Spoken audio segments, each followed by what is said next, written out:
കുടിശ്ശിക തന്നു തീർക്കാതെ കോഴിക്കോട് മെഡിക്കൽ കോളേജിലേക്കുള്ള മരുന്ന് വിതരണം പുനരാരംഭിക്കില്ല എന്ന നിലപാടിൽ ഉറച്ച വിതരണക്കാർ. ഇതോടെ ദിവസങ്ങൾക്കകം ആശുപത്രിയിലെ ശസ്ത്രക്രിയകൾ ഉൾപ്പെടെ പ്രതിസന്ധിയിലായേക്കും. 9 മാസത്തെ കുടിശ്ശികയായ 90 കോടിയിലേറെ രൂപയാണ് വിതരണക്കാർക്ക് ലഭിക്കാനുള്ളത്. അഭിജിത്ത് മുഴക്കുന്ന് ചേരുന്നു കോഴിക്കോട് നിന്ന് വിവരങ്ങളുമായി. Abhijith, good morning once again.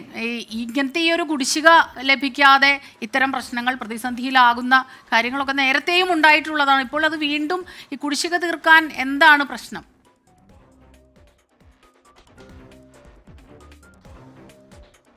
Smitha സൂചിപ്പിച്ചതുപോലെ തന്നെ കഴിഞ്ഞ വർഷം മാർച്ചിലും ഇതേ ഒരു സ്ഥിതിവിശേഷം ഉണ്ടായിരുന്നു. സമാന രീതിയിൽ വിതരണക്കാർ മെഡിക്കൽ കോളേജിലേക്കുള്ള മരുന്ന് വിതരണം നിർത്തുന്നു. പിന്നാലെ ഇവിടെ ഈ രോഗികൾക്ക്, ക്യാൻസർ രോഗികൾക്കുൾപ്പെടെ മരുന്നുകൾ ലഭിക്കാത്തൊരു സാഹചര്യം വരുന്നു. ശസ്ത്രക്രിയകൾ മുടങ്ങുന്നു.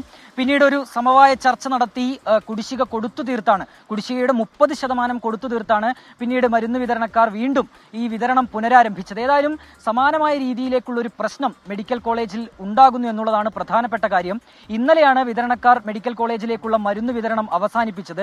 നേരത്തെ തന്നെ തങ്ങളുടെ 9 മാസത്തെ കുടിശ്ശികയായ 90 കോടിയിലേറെ രൂപ തന്നു തീർക്കാതെ തങ്ങൾ മരുന്ന് വിതരണം നടത്തില്ല എന്നുള്ളൊരു കാര്യം സൂപ്രണ്ടിനെ അടക്കം അറിയിച്ചിരുന്നു. സൂപ്രണ്ടിന് ഇതുമായി ബന്ധപ്പെട്ട ഒരു കത്ത് മരുന്ന് വിതരണക്കാർ നൽകുകയും ചെയ്തതാണ്. പക്ഷേ അതുമായി ബന്ധപ്പെട്ട് ഒരു ചർച്ച പോലും നടത്താൻ തയ്യാറായില്ല എന്നുള്ളതാണ് വിതരണക്കാർ പ്രധാനമായും ഉന്നയിക്കുന്നത്. അത് അവർ MBയെ കണ്ടിട്ടുണ്ട്, മന്ത്രിയെ തന്നെ, മന്ത്രി PA മുഹമ്മദ് റിയാസിന് ഒരു നിവേദനം നൽകുന്നു, ഇവിടെയുള്ള MBക്ക് നൽകുന്നു, MLAക്ക് നൽകുന്നു, കളക്ടർക്ക് നൽകുന്നു. അങ്ങനെ മുട്ടാവുന്ന വാതിലുകളിലെല്ലാം ഈ വിതരണക്കാർ തങ്ങളുടെ പ്രശ്നം അറിയിച്ചിട്ടുണ്ട്. ഇതിനൊരു പരിഹാരം കണ്ടെത്തണം എന്നറിയിക്കുകയും ചെയ്തിട്ടുണ്ട്. പക്ഷേ നിലവിൽ അക്കാര്യത്തിൽ ഒരു തീരുമാനം അല്ലെങ്കിൽ ആ രീതിയിലുള്ള ഒരു ഇടപെടൽ ഉണ്ടായിട്ടില്ല എന്നാണ് വിതരണക്കാർ പറയുന്നത്. ഇതോടെയാണ് ഇവർ ഈ മരുന്ന് വിതരണം അവസാനിപ്പിക്കുകയും ചെയ്തത്.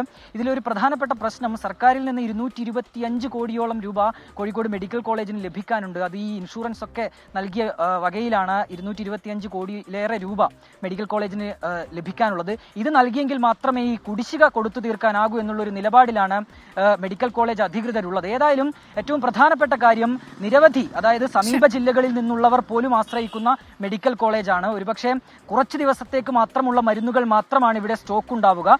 ഇനി മരുന്ന് വിതരണം ഈ രീതിയിൽ പൂർണ്ണമായും നിർത്തലാക്കി കഴിഞ്ഞാൽ മരുന്നിന് വിതരണം ചെയ്യില്ല എന്ന ഉറച്ച നിലപാടിലാണ് മരുന്ന് വിതരണക്കാർ. കോഴിക്കോട് മെഡിക്കൽ കോളേജിലെ മരുന്ന് വിതരണം, മരുന്ന് രോഗികൾക്കായുള്ള മരുന്ന് നൽകലൊക്കെ തന്നെ വലിയ പ്രതിസന്ധിയിലേക്ക് ആകാനുള്ള സാധ്യതയുമുണ്ട്.